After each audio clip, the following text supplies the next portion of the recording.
Выбрать, что посмотреть, в последние годы стало каким-то отдельным занятием. Казалось бы, новые платформы, новые премьеры, трейлеры, красные дорожки, фестивали, нон-стоп. Реклама очередного фильма начинается еще до того, как закончилась реклама предыдущего. Контента много, явно больше, чем раньше. Но когда наступает вечер или выходной и хочется как-то развлечься, все чаще ловишь себя на том, что кино не хочется даже выбирать. Даже если есть твердое решение потратить время на просмотр чего-либо, а не на альтернативы. Почему? Открываешь список премьер, а смотреть-то и нечего. Очередной Marvel, новый Супермен, еще один Jurassic World, ремейк Disney, сиквел, приквел, экранизация игры.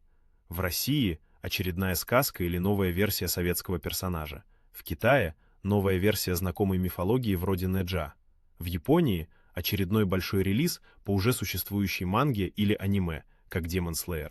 И если конкретно эти миры тебе не интересны, огромный список схлопывается буквально на глазах. Остается буквально пара новых историй, и они еще должны чем-то убедить тебя потратить на них 2 часа. Конечно, это субъективное ощущение, но у него есть довольно любопытный объективный фон. В десятке самых кассовых фильмов мира за 2025 год 9 были продолжениями, ремейками, адаптациями или частью уже существующих миров. Единственный фильм с новой историей — F1. И вот здесь возникает вопрос.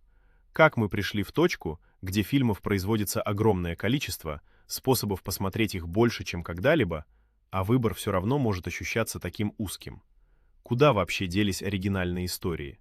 И если их действительно стало меньше, почему индустрия снова и снова выбирает переснимать старое?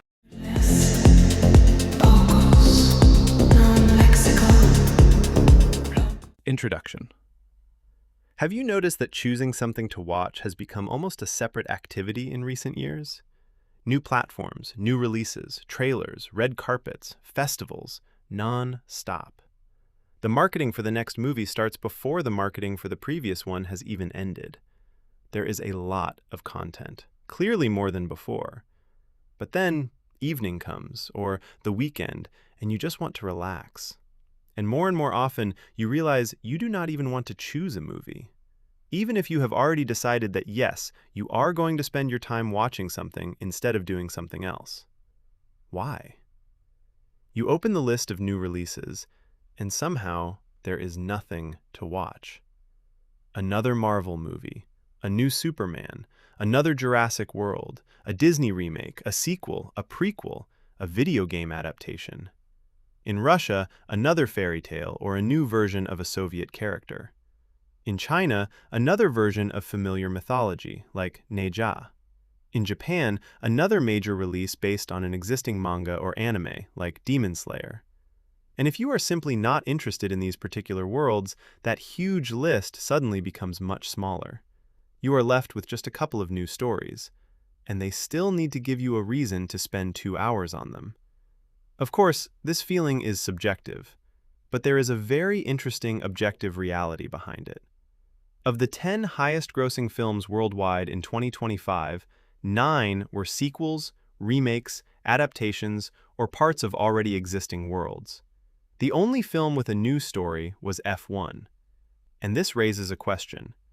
How did we reach a point where more films are being made than ever, we have more ways to watch them than ever before, and yet the choice can still feel so limited? Where did the original stories go? And if there really are fewer of them, why does the industry keep returning to stories we already know? Wordless vocals, non-lexical vocal.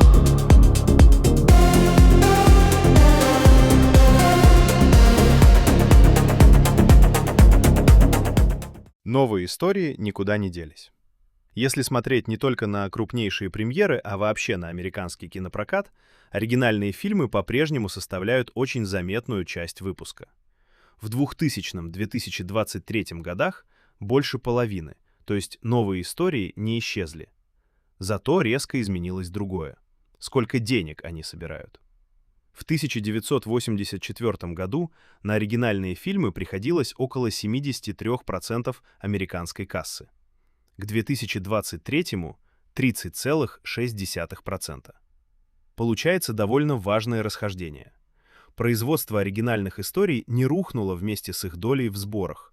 Их продолжают снимать, просто они все реже оказываются среди фильмов, которые получают самые большие бюджеты, собирают больше всего денег и становятся главными событиями года. Значит, исходный вопрос был поставлен неправильно. Нужно спрашивать не «почему больше не снимают ничего нового?», а почему, когда речь заходит о самых больших ставках, индустрия все чаще выбирает то, что зритель уже знает. Самая очевидная гипотеза – деньги.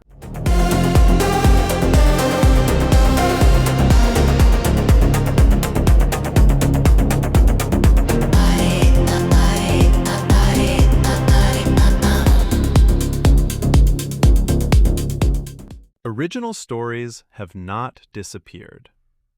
If we look beyond the biggest releases and at the American film market as a whole, original films still make up a very large share of what gets released.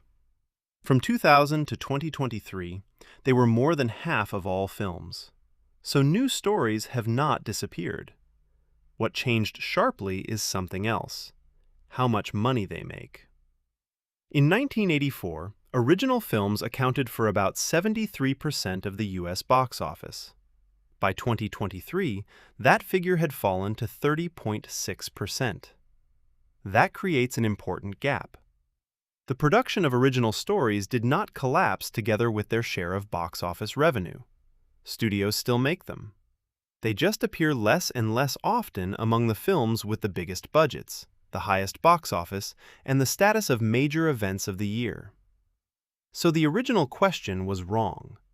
We should not ask, why does nobody make anything new anymore? We should ask, when the stakes are highest, why does the industry increasingly choose something the audience already knows? The most obvious answer is money.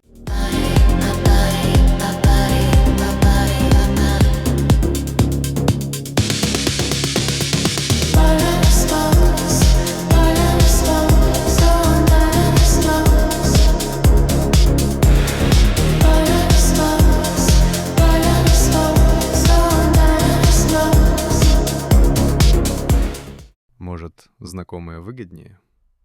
Первая версия самая очевидная. Знакомая история просто безопаснее для бизнеса.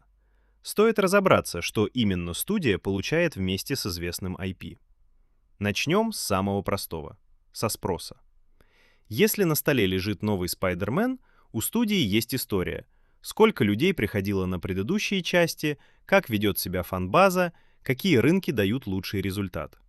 У совершенно новой истории нет собственной истории спроса, только аналоги, жанровые ориентиры, имя режиссера, актеров и другие косвенные сигналы. Это не гарантия. Провалиться может и большая франшиза. Но когда решение принимается на сотни миллионов, разница между «мы примерно знаем, откуда придут зрители» и «мы надеемся, что они придут» огромная. И на больших фильмах это видно по результатам. В анализе 2271 крупнобюджетной картины сиквелы попадали в зону серьезной кассовой неудачи заметно реже. 23% против 57% у оригинальных сценариев. Порог там очень грубый. Фильм считался неудачей, если не собрал вдвое больше своего производственного бюджета. Настоящую прибыль так не посчитать. Но для грубого сравнения риска между двумя группами этого достаточно. Второе преимущество появляется уже не в расчетах, а в рекламе. Любой фильм сначала должен просто попасть зрителю в голову. Человек должен узнать, что фильм существует, понять, что ему предлагают, и только потом решать про билет. Знакомый мир этот путь уже прошел. Если на постере Человек-паук, объяснять, кто это, не нужно никому. Это не значит, что франшизы дешевле рекламировать. На крупнейшие из них тратят огромные деньги. Просто эти деньги решают другую задачу. Не «познакомьтесь с новым миром», а «вот что случится со знакомым героем на этот раз». А третье преимущество выходит за пределы конкретного фильма. Успешная история может со временем превратиться в актив, который живет намного дольше одного релиза. Сериалы, игры, лицензии, товары, парки. Хороший пример — Cars. Первый фильм начинался как оригинальная история и собрал хорошую кассу, но не был главным финансовым хитом Pixar. Зато за первые 5 лет товары под этим брендом дали около 10 миллиардов долларов мировых розничных продаж. То есть, если история уже доказала, что способна жить как IP, считать только кассу становится бессмысленно. Ценность давно уже не в одном фильме, а во всем мире вокруг него. И теперь добавим последний элемент – размер ставки. Сам по себе большой бюджет не делает IP выгоднее. Он делает дороже ошибку. Чем больше денег уходит в один фильм, тем ценнее становится все перечисленное. Аудитория, которую не нужно собирать с нуля, спрос, у которого есть история, и актив, способный зарабатывать годы спустя. Неудивительно, что знакомым историям и денег дают больше. В выборке 1000 самых кассовых американских фильмов от 2005 до 2014 годов средний бюджет картин на основе существующего материала был около 71 миллиона долларов. У оригинальных — около 46. А Disney еще в 2011 году сообщала инвесторам, что собирается поднять долю производственного бюджета, уходящую во франшизы, примерно с 40 до 80%. Вот как это выглядит на уровне всего рынка. В одной отраслевой выборке за 2019 год франшизы дали около 42% крупных голливудских релизов и 82,5% их мировой кассы. И экономическая версия к этому моменту выглядит почти безупречно. Знакомый мир проще просчитать до запуска. Он уже занимает место в голове зрителя. Его ценность не заканчивается на титрах. Чем больше ставка, тем весомее каждое из этих преимуществ. Но с этой версией есть одна проблема. Все перечисленное было выгодно и 50 лет назад. Бонд был брендом в 60-е. Star Wars продавал игрушки в 70-е. Голливуд всегда умел продолжать то, что хорошо продавалось, и всегда это делал.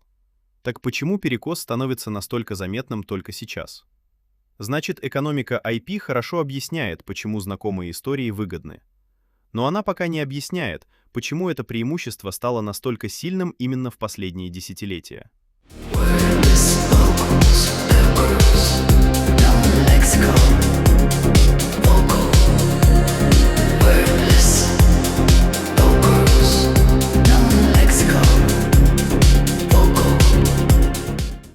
Maybe familiar stories are simply more profitable. The first explanation is the most obvious one. A familiar story is simply safer for business. So, what exactly does a studio get when it works with a known IP? Let's start with the simplest thing: demand. If a new Spider-Man is on the table, the studio already has a history. It knows how many people watched the previous films, how the fan base behaves, and which markets perform best. A completely new story has no demand history of its own. There are only similar projects, genre benchmarks, the director's name, the cast, and other indirect signals. This is not a guarantee. A major franchise can still fail. But when the decision involves hundreds of millions of dollars, the difference between "we roughly know where the audience will come from" and "we hope they will come" is huge. And with big films, you can see that difference in the results. In an analysis of 2,271 large-budget films, sequels were much less likely to fall into the category of serious box office failure, 23% compared with 57% for original scripts. The threshold was very rough. A film was counted as a failure if it did not earn at least twice its production budget. That is not enough to calculate real profit. But for a broad comparison of risk between the two groups, it works. The second advantage appears not in financial models, but in marketing. Before anything else, a film has to enter the audience's mind. People need to know that the film exists, understand what it is offering, and only then decide whether to buy a ticket. A familiar world has already done part of that work. If Spider-Man is on the poster, nobody needs an explanation of who he is. That does not mean franchises are cheaper to advertise. The biggest ones have enormous marketing budgets. But that money is solving a different problem. Not "meet this new world," but "here is what happens to this familiar hero this time." The third advantage goes beyond the individual film. A successful story can gradually become an asset that lives much longer than one release. Series, games, licenses, merchandise, theme parks. A good example is Cars.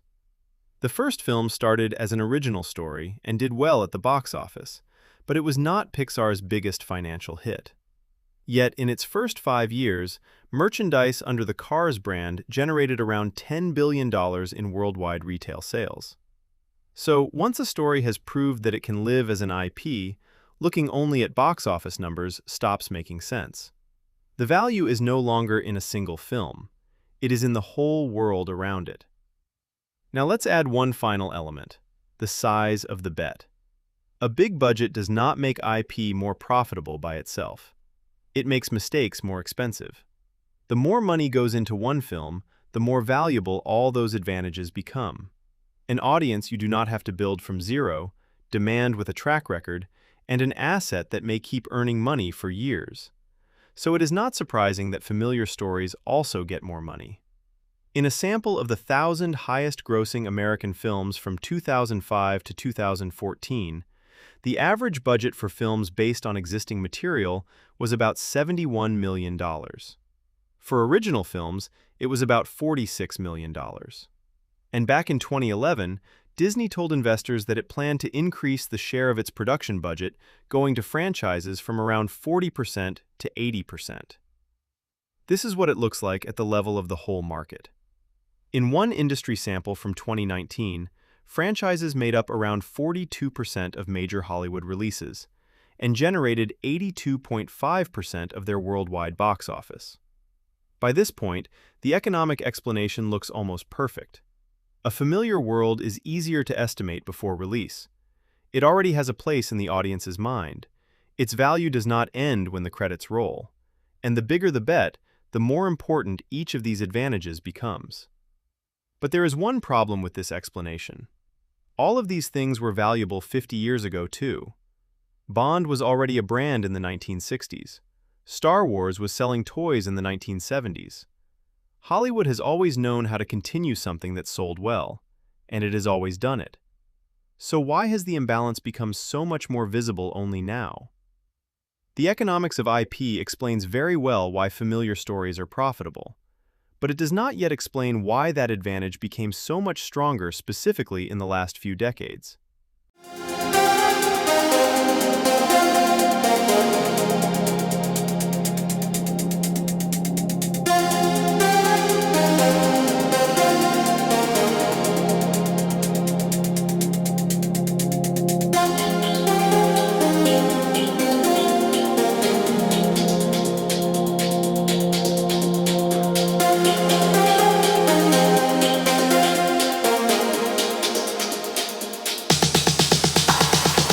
Что еще изменилось? Граница действительно проходит где-то рядом. В 2000 году среди 50 крупнейших фильмов американского проката 28 все еще были оригинальными. В 2001 суммарные сборы продолжений и адаптаций впервые их обошли. Конечно, в 2001 году не произошло одного события, после которого Голливуд внезапно решил больше ничего не придумывать. Скорее, несколько процессов постепенно сложились в одну систему. Первый — рост ставок. Средний бюджет 20 крупнейших фильмов в сопоставимых деньгах вырос примерно с $63 миллионов в 1990 году до 141 миллиона в 2019.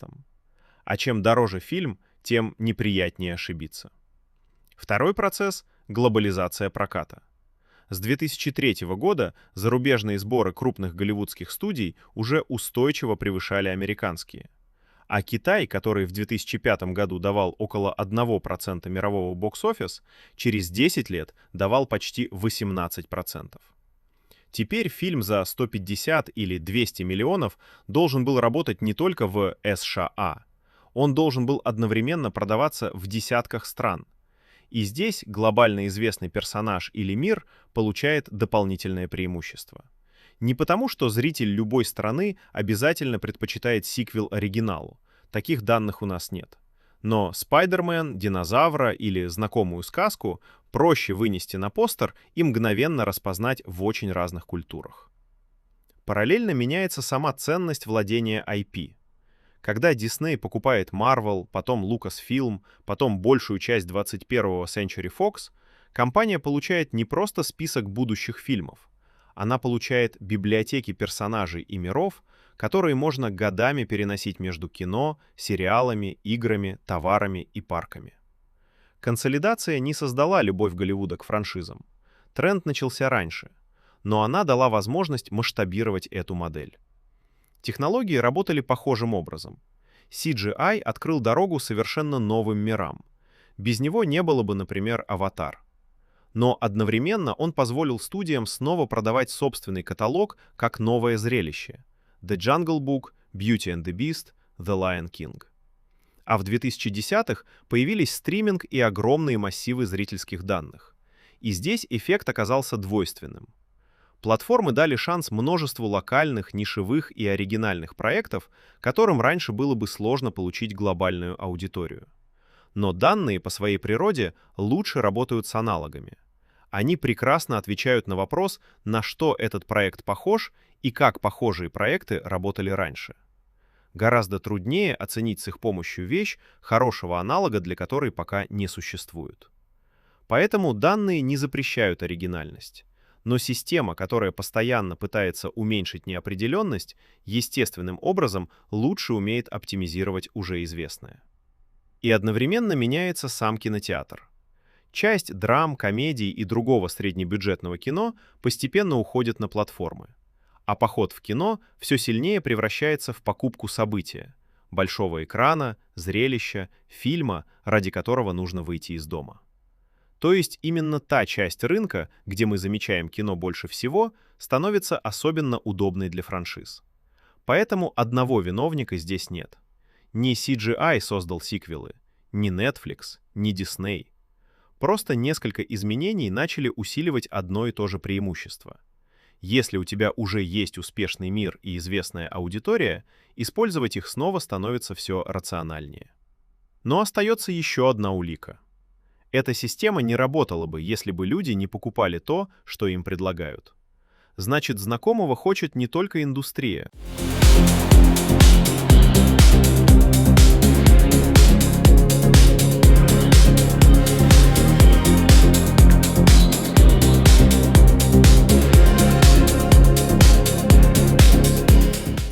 What else changed? The turning point seems to be somewhere around here. In 2000, 28 of the 50 biggest films at the US box office were still original. In 2001, sequels and adaptations earned more in total for the first time.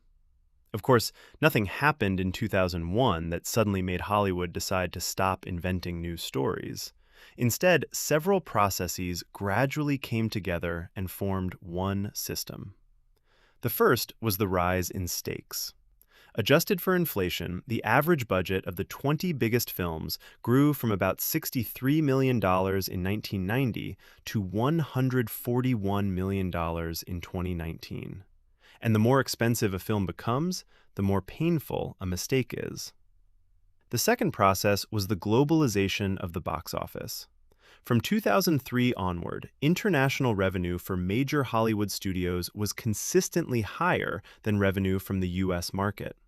And China, which accounted for about 1% of the global box office in 2005, was close to 18% 10 years later. Now, a film costing $150 or $200 million had to work not only in the United States. It had to sell in dozens of countries at the same time. And here, a globally known character or world gets an extra advantage. Not because audiences in every country necessarily prefer sequels to original films, we do not have data showing that, but Spider-Man, a dinosaur, or a familiar fairy tale is easier to put on a poster and recognize instantly across very different cultures. At the same time, the value of owning IP itself was changing. When Disney bought Marvel, then Lucasfilm, and later most of 21st Century Fox, it did not just get a list of future films. It got libraries of characters and worlds that could be used for years across films, series, games, merchandise, and theme parks. Industry consolidation did not create Hollywood's love of franchises. The trend had started earlier. But it made the model easier to scale. Technology worked in a similar way. CGI opened the door to completely new worlds. Without it, for example, there would be no Avatar. But at the same time, it allowed studios to sell their own old catalogs again as new visual experiences. The Jungle Book, Beauty and the Beast, The Lion King. Then, in the 2000s and 10s, streaming arrived together with huge amounts of audience data. And here the effect was mixed. Platforms gave many local, niche, and original projects a chance to reach global audiences when that would have been much harder before. But data, by its nature, works better with things that already have comparisons. It is very good at answering questions like, what is this project similar to, and how did similar projects perform before? It is much harder to use data to judge something that does not yet have a good comparison. So data does not ban originality, but a system that constantly tries to reduce uncertainty is naturally better at optimizing what is already known. At the same time, the cinema itself was changing. Some dramas, comedies, and other mid-budget films gradually moved to streaming platforms. Going to the cinema became more and more about buying an event. The big screen, the spectacle, a film worth leaving home for. So the part of the market where we notice cinema the most became especially suitable for franchises. That is why there is no single cause here. CGI did not create sequels. Netflix did not. Disney did not. Several changes simply started strengthening the same advantage. If you already have a successful world and a known audience, using them again becomes more and more rational. But there is still one more clue. This system would not work if people did not buy what the industry was selling. So it is not only the industry that wants familiar stories.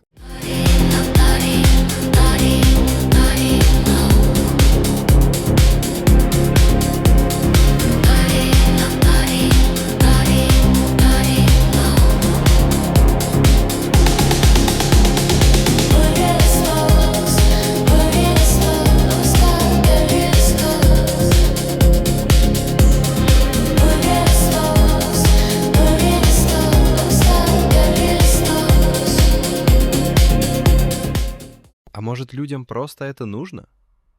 До сих пор мы смотрели на знакомые истории со стороны студий. Но вся эта система не работала бы, если бы зрители сами не хотели возвращаться в одни и те же миры. И здесь у знакомого есть собственное преимущество. Самый базовый механизм — эффект простого знакомства. То, что мы уже видели раньше, обычно воспринимается легче и чаще вызывает симпатию. Во франшизе к этому добавляется накопленный контекст. Ты уже знаешь персонажей, правила мира, отношения между героями. Уже потратил на эту историю время и внимание. Экономисты называют это капиталом потребления. Чем больше человек знает о серии, тем больше он может получить от следующей части. Исследования сиквелов действительно показывают такую связь. Поэтому 20-й фильм одной вселенной для фаната совсем не то же самое, что для человека, который впервые видит этих героев. Для одного 19 предыдущих фильмов — барьер, для другого — 19 причин посмотреть 20-й. К этому добавляется ностальгия. Мы возвращаемся не только к персонажу, но и к собственным воспоминаниям о нем. И исследования медиапотребления показывают, что в периоды стресса люди действительно чаще обращаются к знакомому и ностальгическому контенту. Но отсюда не следует, что кризисы породили популярность Marvel или ремейков.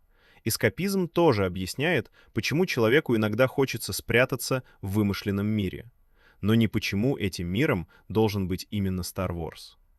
Для нашего вопроса важнее другое. Знакомая история требует меньше усилий на входе. Не нужно заново разбираться, кто здесь кто, как устроен мир и чего примерно ждать от фильма. Часть работы уже сделана предыдущими встречами с этой историей. Но у этого преимущества есть обратная сторона. Чем больше зритель вложился в мир, тем сильнее его представление о том, каким этот мир должен быть. Поэтому радикальное изменение любимого IP может вызвать не меньше сопротивления, а иногда и больше, чем совершенно новая история. То есть знакомость помогает привести зрителя к фильму, но вовсе не гарантирует, что он примет все, что автор сделает дальше. И здесь возникает следующий вопрос. Если сама история нам уже знакома, означает ли это, что и сказать с ее помощью можно только что-то знакомое?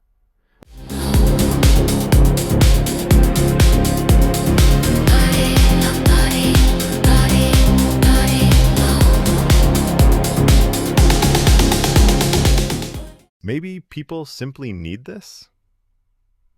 So far, we have looked at familiar stories from the studio's point of view. But this whole system would not work if audiences themselves did not want to return to the same worlds again and again. And familiarity has its own advantage. The most basic mechanism is the mere exposure effect. Things we have seen before are usually easier to process and more likely to feel appealing. With a franchise, there is also all the context you already have. You already know the characters, the rules of the world, and the relationships between them. You have already spent time and attention on this story. Economists call this consumption capital. The more a person knows about a series, the more they can get from the next part. Research on sequels does show this connection. So the 20th film in the same universe is not the same experience for a fan as it is for someone seeing these characters for the first time. For one person, the previous 19 films are a barrier. For another, they are 19 reasons to watch the 20th. Then there is nostalgia. We return not only to a character, but also to our own memories connected to that character. And studies of media consumption show that during periods of stress, people really do turn more often to familiar and nostalgic content. But that does not mean crises created the popularity of Marvel or remakes. Escapism can also explain why people sometimes want to hide in a fictional world, but not why that world has to be Star Wars. For our question, something else is more important. A familiar story takes less effort to enter. You do not need to figure out from the beginning who everyone is, how the world works, or what kind of film to expect. Part of that work has already been done through your previous experience with the story. But this advantage has another side. The more a viewer has invested in a world, the stronger their idea of what that world should be. So a radical change to a beloved IP can create just as much resistance, and sometimes even more, than a completely new story. In other words, familiarity can bring the audience to the film, but it does not guarantee that they will accept everything the creators do next. And this leads to another question.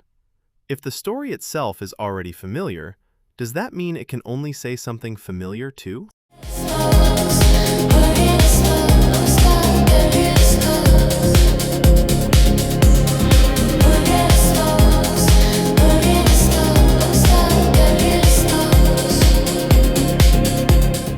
Знакомая история еще не обязательно старая мысль. Можно переснять фильм почти без изменений. The Lion King 2019 года технологически совсем другой, чем мультфильм 1994, но драматургически это почти та же история. Тот же конфликт, те же отношения, тот же путь героя. Новым стал способ ее показать. Но можно оставить знакомую фабулу и полностью изменить то, о чем она говорит. A Star is Born переснимали несколько раз. Основа каждый раз одна. Карьера одного артиста растет, пока карьера другого рушится. Но вместе с эпохой меняются музыкальная индустрия, представления о славе, успехе и сама динамика отношений между героями. Поэтому происхождение сюжета и его смысловая новизна вообще не одно и то же.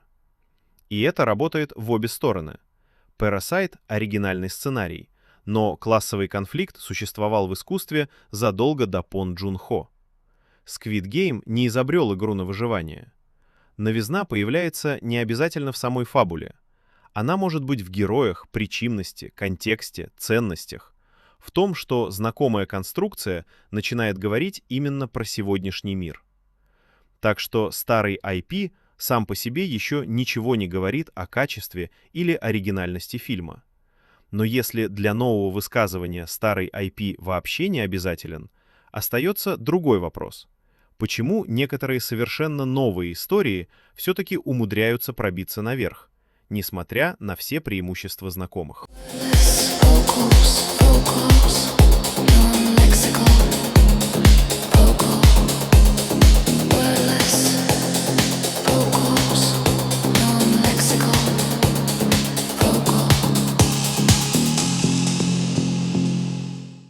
familiar story does not necessarily mean an old idea. You can remake a film with almost no real changes. The Lion King from 2019 is technologically very different from the 1994 animated film. But in terms of story, it is almost the same. The same conflict, the same relationships, the same hero's journey. What changed was the way the story was shown. But you can also keep a familiar plot and completely change what the story is about. A Star is Born has been remade several times. The basic structure is always the same. One artist's career rises while another's falls. But with each new era, the music industry changes, ideas about fame and success change, and so does the relationship between the main characters. So where a story comes from and how new its meaning is are not the same thing at all. And this works both ways. Parasite is an original screenplay, but class conflict existed in art long before Bong Joon-ho. Squid Game did not invent the survival game. Newness does not have to come from the basic plot itself. It can come from the characters, the cause and effect logic, the context, the values, from the way a familiar structure starts talking about the world we live in today. So an old IP, by itself, tells us nothing about the quality or originality of a film. But if you do not need an old IP to say something new, another question remains. Why do some completely new stories still manage to reach the top, despite all the advantages of familiar ones?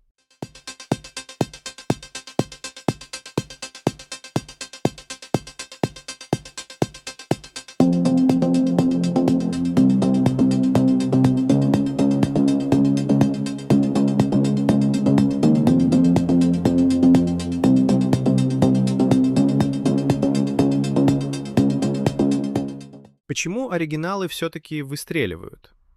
Похоже, оригиналу тоже нужна знакомая точка входа. Просто франшиза получает ее в наследство, а новая история вынуждена создавать сама. Возьмем Squid Game. До премьеры никто не знал этих персонажей или этот мир. Но саму идею можно объяснить за несколько секунд. Люди с огромными долгами участвуют в детских играх, где проигрыш означает смерть. Это high concept. Идея, которую легко передать одной фразой. Плюс знакомый жанровый каркас. Соревнования, survival-триллер, ограниченное пространство, понятные правила. То есть зритель попадает в новый мир через форму, которую уже умеет читать, а новизна возникает дальше. Корейские детские игры. Архитектура, костюмы, социальная иерархия. Очень конкретный разговор о долгах и статусе. Именно поэтому Южная Корея здесь особенно интересна. Parasite, Squid Game, Train to Busan не пытаются стать культурно нейтральными. Наоборот, они очень конкретны, но заходят в мир через жанры и конфликты, которые понятны далеко за пределами Кореи. У Parasite это конфликт двух семей по разные стороны классовой лестницы. У Train to Busan зомби-фильм и семейная драма. У Squid Game игра на выживание. Есть и другие способы компенсировать отсутствие известного бренда. Get Out стоил около $4,5 миллиона. Студия могла рискнуть необычной идеей, потому что цена ошибки была относительно небольшой, а хоррор сразу давал зрителю понятную форму. Parasite после Канн, критических отзывов и наград постепенно приобрел то, чего у него не было на старте — репутацию. То есть известность можно не только унаследовать, ее можно накопить. И здесь начинает проступать общая схема. Оригинал тоже редко приходит к массовой аудитории совершенно незнакомым. Его точкой входа становится жанр, high-concept, универсальный конфликт, известный автор, фестивальная репутация или сильный визуальный образ. Франшиза дает знакомый мир и предлагает внутри него новую вариацию. Успешный оригинал может сделать наоборот, дать знакомую форму и поместить внутрь нее мир, которого зритель еще не видел.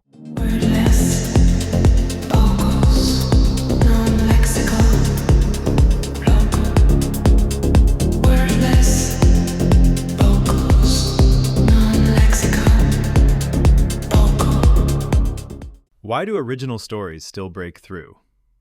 It seems that an original story also needs a familiar point of entry. A franchise inherits one. A new story has to create one for itself. Take Squid Game. Before it premiered, nobody knew these characters or this world. But the idea itself can be explained in a few seconds. People with huge debts take part in children's games where losing means death. That is a high concept, an idea you can explain in one sentence. It also uses a familiar genre framework, a competition, a survival thriller, a closed space, clear rules. So the audience enters a new world through a form they already know how to understand. The newness comes after that. Korean children's games, the architecture, the costumes, the social hierarchy, a very specific story about debt and status. That is why South Korea is especially interesting here. Parasite, Squid Game, and Train to Busan do not try to be culturally neutral. Quite the opposite. They are very specific. But they use genres and conflicts that are easy to understand far beyond Korea. In Parasite, it is the conflict between two families on opposite sides of the class divide. In Train to Busan, it is a zombie film and a family drama. In Squid Game, it is a survival game.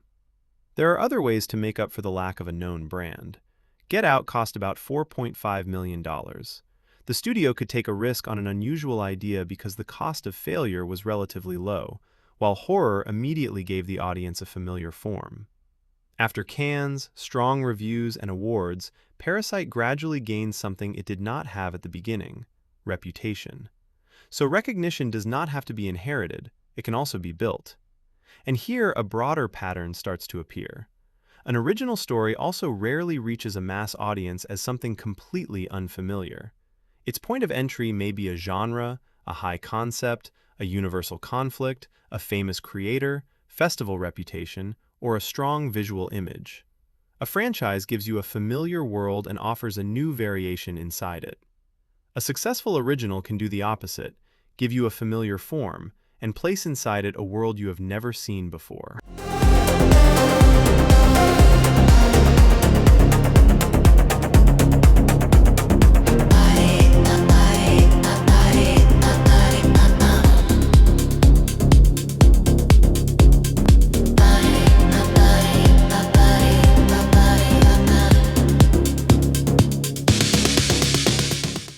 Вместо вывода. И вот теперь фраза «смотреть нечего» выглядит немного иначе. Контента немало, его много. Просто из десятков премьер конкретному человеку подходят единицы. Кто-то не смотрит супергероику, кто-то локальное кино, кто-то не подписан на Netflix. В итоге из всего списка кто-то увидит лишь одну условную «Одиссею», потому что именно она попадает в его набор интересов и паттерн потребления контента. А кто-то просто пересмотрит любимый фильм/сериал в очередной раз.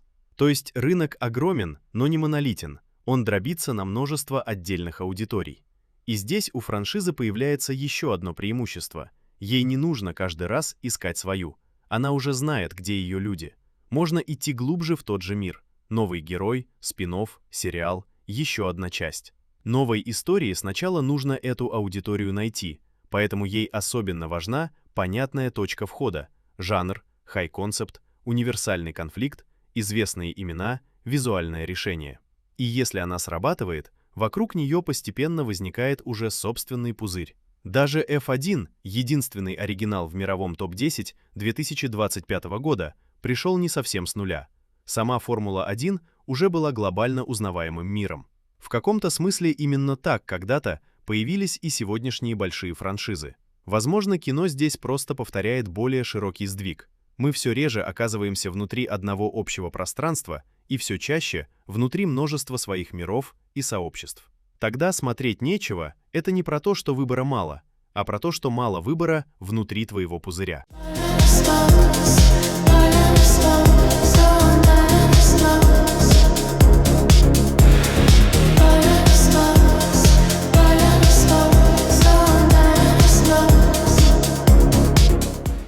Instead of a conclusion.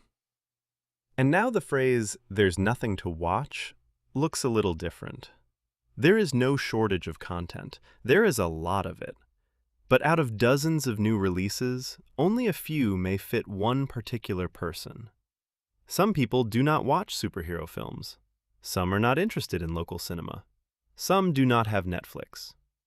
In the end, someone may look at the whole list and see only one Odyssey that fits their interests and the way they usually choose content. Someone else may simply rewatch a favorite film or series again. So the market is huge, but it is not one single audience. It is divided into many smaller ones. And here, a franchise gets one more advantage. It does not have to find its audience every time. It already knows where its people are. It can simply go deeper into the same world. A new character, a spin-off, a series, another sequel. A new story has to find its audience first. That is why it especially needs a clear point of entry, a genre, a high concept, a universal conflict, famous names, a strong visual idea. And if it works, the story gradually builds its own bubble around itself.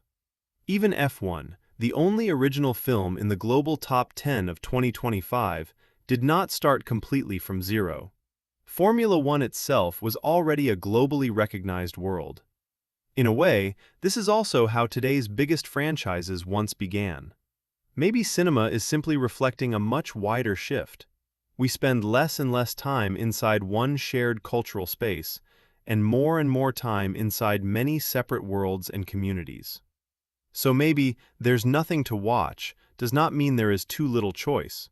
It means there is too little choice inside your own bubble. Спасибо, что дослушали до конца. Если вам понравился новый формат, поставьте лайк и поделитесь впечатлениями в комментариях. Это поможет каналу расти и покажет, стоит ли развивать эту серию дальше.